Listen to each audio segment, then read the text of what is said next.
Hi, I'm Tim. Welcome to our channel and thanks for logging on. If you enjoy these videos, do me a favor and subscribe to our YouTube channel right here at Watchbox Reviews. I'd really appreciate it, and I promise to update daily. If you love this watch, you can see it and you can purchase it on our website, thewatchbox.com. Today we are discussing the 500-piece limited edition IWC Pilot's Watch Mark XVIII Hodinkee. 500 pieces. This is a timepiece in ceratanium, essentially a ceramized layer, highly scratch resistant, over a titanium core, highly shatter and fracture resistant, light on the wrist and hypoallergenic. The 39mm no-date pilot style watch is a lovely piece, and my wrist, 16 centimeters in circumference, wears it easily. I should mention that this reference, for those of you keeping score, 3248-01, is very easy to wear on a small wrist. Though my wrist is 16 centimeters, because the timepiece measures a compact 47.9mm lug-to-lug and is only 10.6mm thick, 39 in diameter, you could wear it on a wrist, in my estimation, as small as 13.5 centimeters circumference.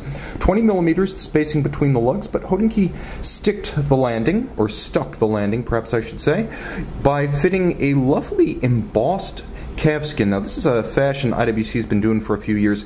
Calfskin embossed to look like a textile, so you have that olive drab embossed pattern. You can see it's a thick cut material. There's a lot of leather here, and then it's a more natural calfskin grain on the underside.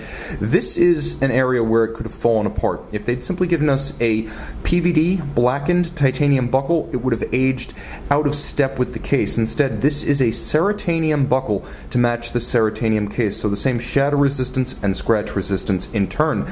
Now the case band of the watch is simple and strong, derived from the Mark XVIII, of course, itself derived from a line dating back to the mid-1940s. This is the core IWC aviator's aesthetic. The timepiece is very wearable and a little bit vintage inspired, with a thin case band, a no-guard profile, lovely integrated lugs with a handsome semi-teardrop taper. It is quite well done, and it's tastefully all of matte finish. It could have appeared stark and a bit monolithic otherwise, but the matte nicely mutes the glare, which is in keeping with the understated aesthetic of the watch, as well as its anti-glare, no-nonsense instrument functionality. The timepiece is lovely, with no date on the dial. You can see it's a no-nonsense, old-school instrument calibration. Now, the timepiece draws from a number of different threads of IWC history. Of course, the original Mark XI is in there, but you can also see some shades of the IWC 3705 ceramic pilot's chronograph from the early 1990s that inspired this watch, and that is the direct reference made by this design and this ceratanium material. But I can even say, as a bit of an IWC traditionalist who likes some of the quirkier watches, that I can see a little bit of an air of the 1986 IWC 3755 Da Vinci Perpetual Calendar chronograph ceramic.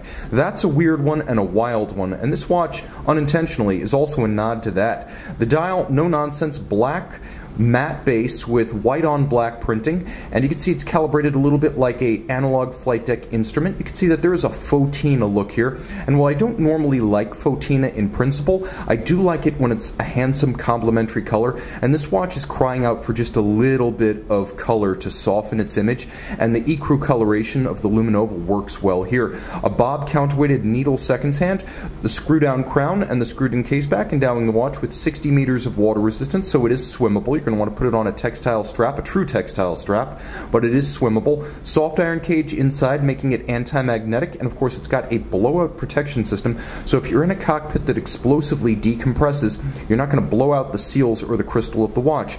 Do you need it? Nope, but you also don't need a helium escape valve, and luxury is about getting more than you need. So across all genres, pilot's watches, dive watches, dress watches, we like those features like the helium valves and the blowout protection that we really don't need but love discussing with our friends.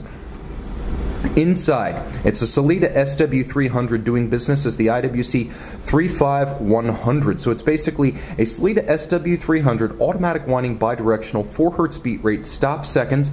It features 21 joules, and it's also a 42-hour power reserve. And of course, I should mention that the watch is very slim because of that SW300 architecture. The SW300 is basically an ETA 2892, whereas the SW200 is a 2824. So if you want the slimmest and toughest watch with a tractor style caliber, just a tank tough movement, you want an SW300, and that's what we've got here. You can see this 2019 500 piece Hodinkee ceratanium Mark 18 Pilot's Watch, a limited series for the online journal/retailer. You can make this one yours, however, on the watch box. IWC Pilot's Watch Hodinkee. And I just kicked myself. I remembered that the Solita version of the 2892, the SW300, is a 25 joule, not a 21 joule. Now, you've got the full story.